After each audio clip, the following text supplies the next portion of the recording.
Всем привет из Москвы! Сегодня я пройдусь по улицам, где пытались изменить человека. Здесь ставили эксперименты над жизнью. Где-то в одном из зданий, говорят, замурован тепловоз.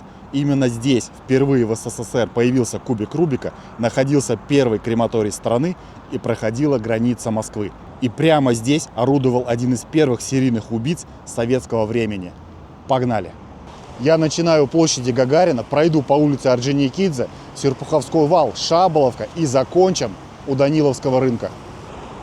Это памятник Гагарину, один из самых необычных в Москве и один из самых дорогих в истории СССР. Он облицован титаном, сложным и дорогим металлом, который используют в авиации и в космосе. И он, как вы видите, взмывает вверх, к звездам. Оставляем Гагарина позади. Вон там вдалеке Москва-Сити. А эти дома выглядят как ворота в город. И не случайно. Здесь когда-то проходила Калужская застава. Окраина, въезд в Москву. Посмотрите, какая архитектура наверху, слева и справа в виде башенок и фигуры рабочих, крестьян, солдат. В общем, реально ворота в город. С правой стороны площадь Гагарина, МЦК, метро Ленинский проспект. И вот эта высотка, кстати, видите, которая впереди, башня такая одинокая стоит. Зимой ее почти не видно.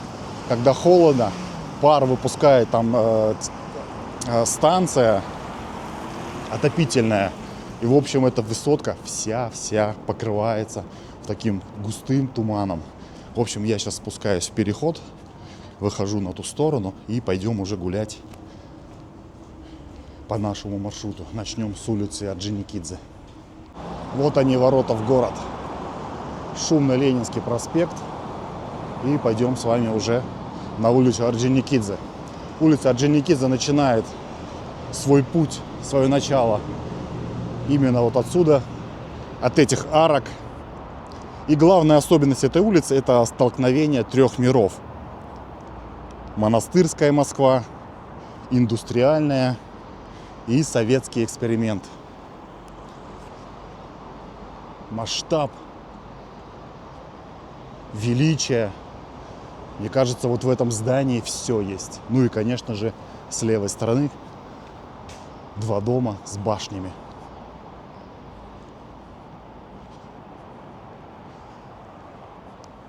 А вот именно здесь снимали фильм в главной роли с Папановым. Назывался он «Время желаний». И, по-моему, главный герой выходил, наверное, вот там дальше, подъезд. Ну и главная героиня тоже выбегала как бы из подъезда к своему автомобилю. Если кто видел этот фильм, напишите в комментариях. Вот, кстати, этот вход.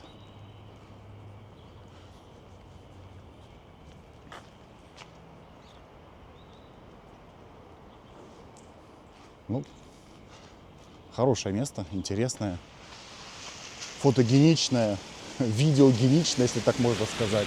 Правда, иду я по проезжей части. Ну и что касается фильма, единственный момент, что такой не очень конец, конечно. Главный герой Папанова умирает. Но сегодня не будем о плохом, о грустном. Давайте все-таки прогуляемся, получим удовольствие от этой прогулки. Сразу скажу, ставьте лайки, подписывайтесь на канал, кто еще не подписан.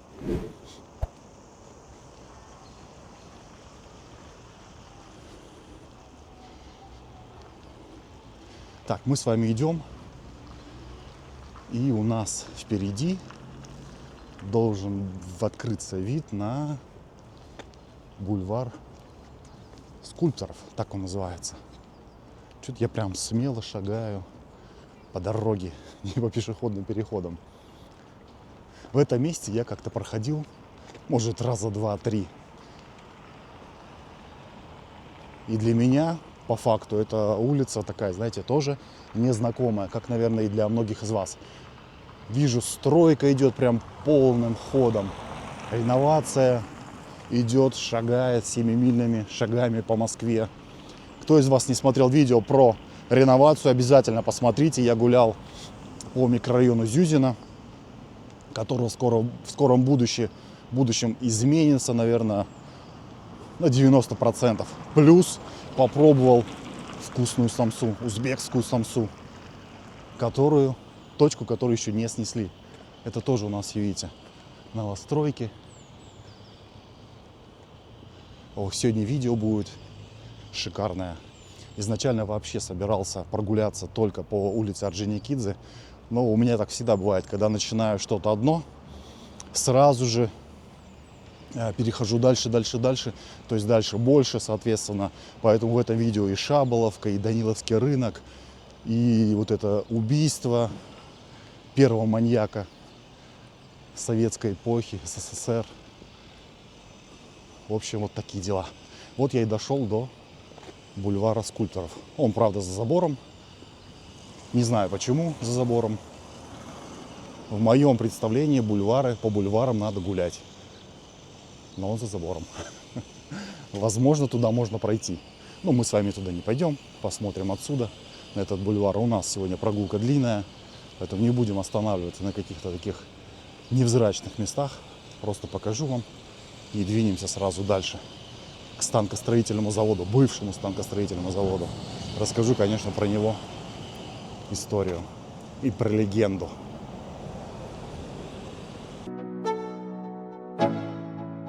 Друзья, дошел до дисконт-центра Орджоникидзе.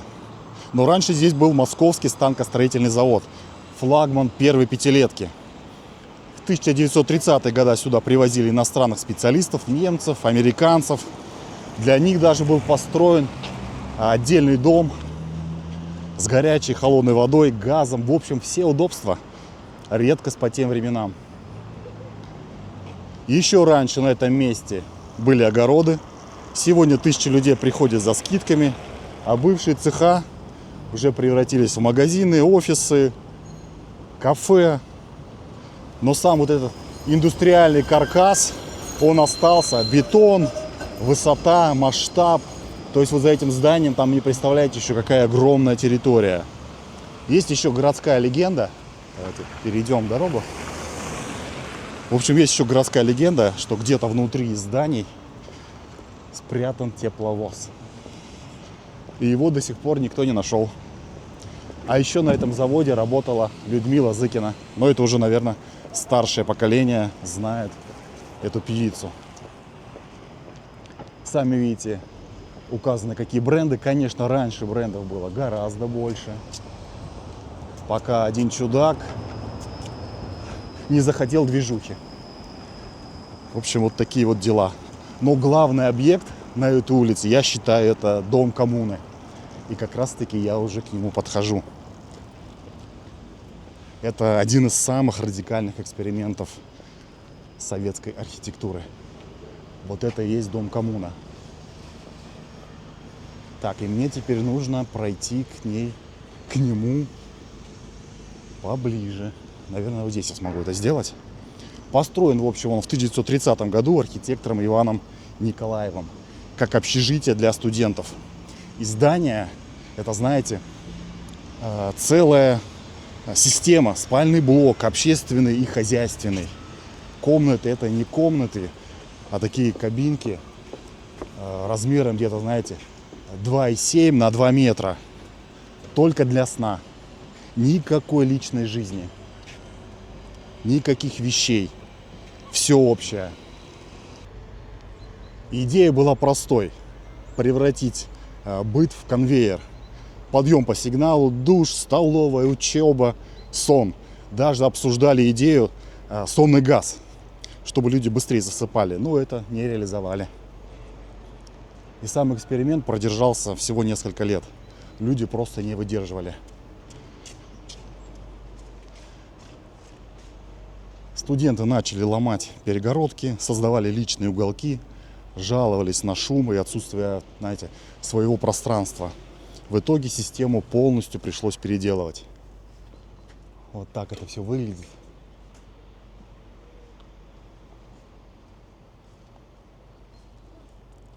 Это был не просто дом, это была попытка переписать человека через архитектуру.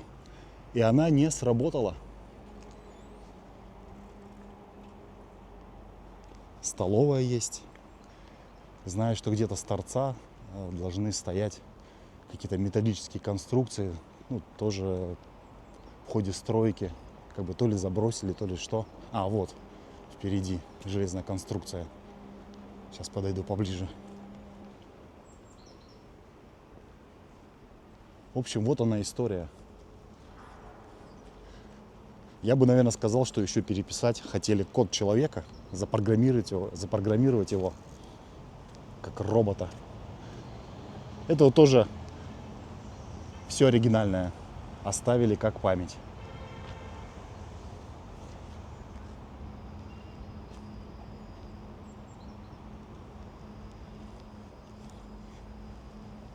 Напишите, ребят, в комментариях, что вы думаете по этому поводу. Смогли бы так жить по расписанию? Подъем, зарядка, столовая, учеба, спорт, сон, никакой личной жизни. Поделитесь, будет интересно почитать. Ну и мы с вами движемся дальше. Стройка идет полным ходом. Здание, смотрите, укрепили, видимо, чтобы не разрушилось. Может, хотят сохранить фасад или пока еще нет в планах его снести. Не знаю, почему так. В общем, стройка. Ну, опять мы возвращаемся, видите, к дисконт-центру от Дженикидзе. Тут реально, мне кажется, вся Москва перебывала. Я тоже здесь бывал. Покупал себе как-то кроссовки и джинсы. Тогда еще магазин Мустанг, по-моему, здесь был. Это не реклама. Он большой. То есть вот это самое основное здание торгового центра. За ним, если пройти, большой, прям реально огромный комплекс. Я, по-моему, даже сюда ездил еще ноутбук ремонтировать или покупать. По-моему, покупать. Это, правда, было где-то в году, в 2017, наверное, 2018. Вот давайте через скверик пройдем. Так, кому интересно, это 2-й Донской, проезд номер 9. Поэтому, если будете в Москве, в торговом центре, загляните и посмотрите на этот дом. Дом коммуна. Честно, я признаюсь, я прям ждал быстрее весна, чтобы все это растаяло, травка зазеленела, листочки распустились, почки, чтобы прогулка была более такой атмосферной. Ну, все равно, когда идешь и зелени много, картинка совсем другая. Ну, снег, видите, еще лежит, деревья еще сухие, а видео нужно снимать, потому что из нового ничего нет, поэтому пришлось ехать. Не дождался, в общем, я такой настоящей весны. Ну и мы с вами идем сейчас к Донскому монастырю, пройдем мимо него. Для местных, смотрите, какая площадка. Есть боксерская груша. В общем, такая спортивная площадка. Что-то прям вообще у меня сушняк в горле. В общем, по факту обычный такой район. Ничего примечательного. Но с большой историей. Пойдемте уже тогда вдоль дороги. Посмотрим, что здесь у нас происходит. Ребят, по-моему, вот этот дом номер 5 от Дженикидзе и строили для рабочих завода, иностранных рабочих. И вот я дошел до Донского монастыря. Основан в 16 веке. После революции его закрыли. Внутри жили люди. Это кладбище. Сам монастырь. Вот там впереди. А на территории этого кладбища стояла церковь, из которой сделали в итоге первый крематорий в СССР. Я уже снимал про это место, поэтому подробно останавливаться не буду. Но сам факт важен, что в одном районе монастырь, крематорий и дом коммуна. Это такие разные эпохи, разные представления о жизни и смерти. И вон вдалеке сам монастырь. Видео есть на канале, обязательно посмотрите. А здание справа — это уже институт дружбы народов. История длинная. От женского училища до военной академии, потом уже университет. И именно здесь, в 70-х годах, впервые в СССР заметили кубика Рубика. Сам центральный вход чуть-чуть вот там впереди. Сам кубик Рубик привезли иностранные студенты. Это такая маленькая деталь, но она хорошо показывает ту эпоху. Закрытая страна, редкие вещи, которые просачиваются извне. Это все идет кладбище. Кладбище, кстати, новое относительно именно на территории Донского монастыря. Вот это кладбище новое. И вот он, центральный вход. Но почему-то нет иностранных студентов. Я никого не вижу. Обычно очень много. Хотя сегодня суббота. Время 11 утра. В общем, вот так выглядит Российский университет Дружбы народов имени Патриса Лумумбы. Как вам фасад? Мне нравится. Красивое здание. Машин удивительно много. Хотя суббота, выходной день. 11 утра.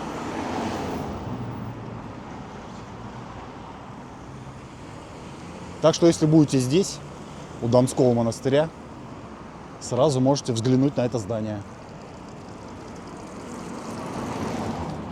Пора уже очки доставать. Солнце прям вообще шикарно. Эту неделю солнышко светит. Красота. Только вот снег все никак не растает. И вот тоже здание, но это уже такое современное, но под старину. Вазоны вот стоят, видите, наверху. Что там у нас написано? Барклай, по-моему. Салон красоты. Турецкий ресторан спрятался. Трамвай номер 14. Тут еще ходит трамвай номер 39. Это очень хороший маршрут. Если будете в Москве, обязательно на нем прокатитесь. То есть вы на нем проедете даже те места, которые я вам показывал неоднократно в видео. Вот как скрипит он.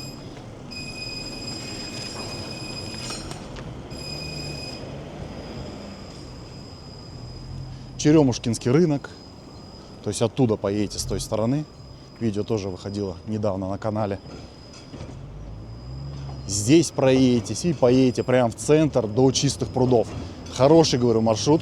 Обязательно на нем прокатитесь. Всю Москву увидите.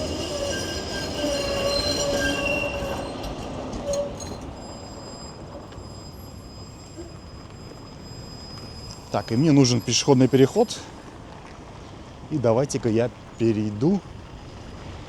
И там уже продолжим дальше. Друзья, и вот мы с вами на Серпуховском валу. Это не просто улица, это тоже бывшая граница Москвы. Здесь стояла Серпуховская застава. Контроль въезда, выезда, пошлины, проверки. Фактически ты не мог просто так пройти дальше. Сегодня это обычная дорога, парк. Но раньше здесь заканчивался город или начинался. Представляете, мы начали с вами от одной границы города, с Калужской заставы, и уже на второй границе. Но мы с вами сейчас пойдем еще дальше. Нужно только найти пешеходный переход.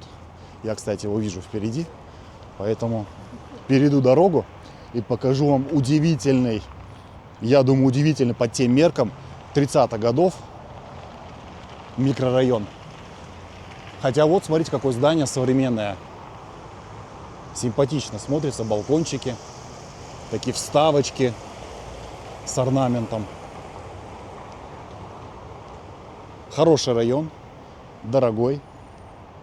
Не скажу, что престижный, но хороший.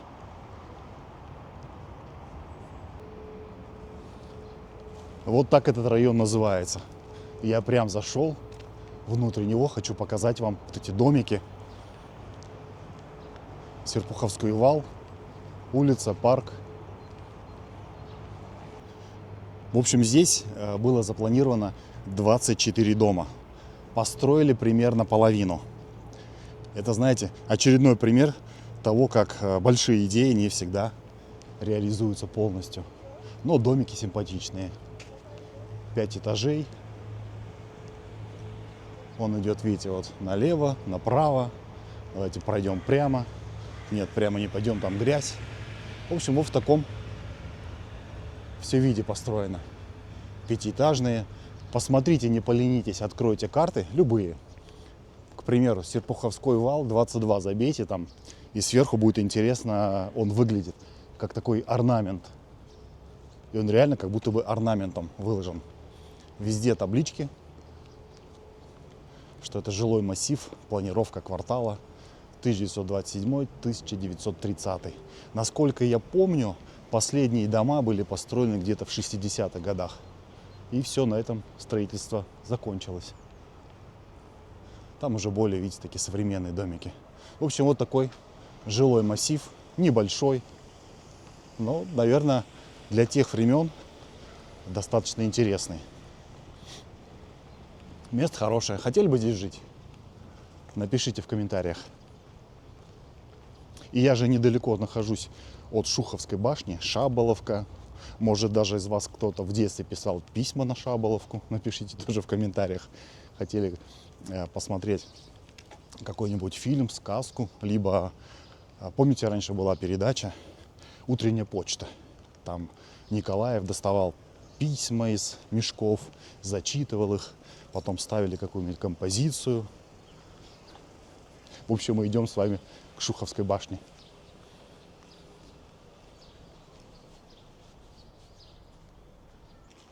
Иду до Шуховской башни, и посмотрите, тут тоже дом старенький, 27-29 года. Фрагмент дома. И башня у меня как раз таки впереди. А вы можете посмотреть пока на дом позади меня.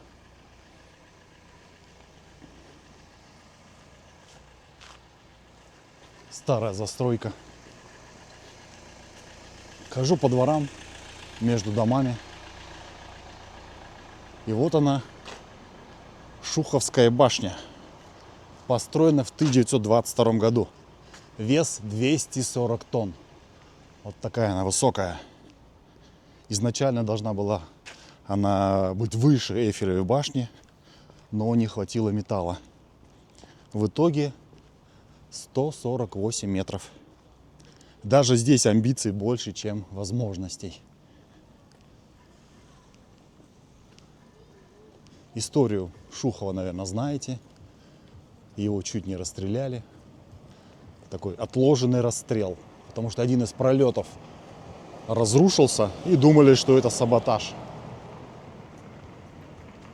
В итоге он, представляете, строил эту башню, зная, что его в любой момент могли расстрелять. Но потом проводили экспертизу и доказали, что это просто металл был некачественный. В итоге человеку повезло. Вот представьте, вот так в те времена. Строишь, раз все упало. И ты сразу враг народа. Моментально. Все твои регалии ничего не значат. Сразу враг народа. А если бы расстреляли, а потом провели экспертизу и узнали, что металл был усталый, там, не знаю, ну, не подлежал, как говорится, тому для того, чтобы его использовали. Некачественный, бракованный. Вот такие вот дела. Ну и раз мы с вами уже на Шаболовке, давайте расскажу, наверное, одну из самых мрачных историй этого района. Про маньяка, про первого серийного убийцу советской эпохи. Вот она, улица Шаболовка. И прямо здесь, в 1920 году, появился один из первых серийных убийц советского времени. Он орудовал на конном рынке, то есть позади меня, там вдалеке, если дойти до конца, когда-то был дровяной рынок, а летом продавали коней. Конный рынок называли его еще. В общем, люди приходили сюда купить лошадей и исчезали. И этим человеком оказался извозчик Василий Комаров. Настоящее имя Василий Терентьевич Петров. Служил он в царской армии, во время гражданской войны в Красной армии, потом попал в плен к Врангелю, сбежал, и тогда же он сменил фамилию на Комаров. Был женат, жену звать Софья. Как-то жена пришла чуть пораньше домой и обнаружила, увидела кровь. В общем, вместо того, чтобы бежать в милицию, сдавать мужа, она стала ему помогать. Убирала, стирала, спаивала и даже помогала позже уже вывозить трупы, топить. В общем, помощница. Дошло до того, что даже принимала уже участие в последних убийствах. И после каждого убийства молилась за души жертв. Всего было доказано 29 убийств. И сам же Комаров признался в 33. Вот такая вот история. Знаю, что были у них дети. Детей отдали в приют, фамилии, имена сменили. Наверное, опасаясь за того, чтобы родственники не покалечили детей. А что, это все вообще на самом деле происходило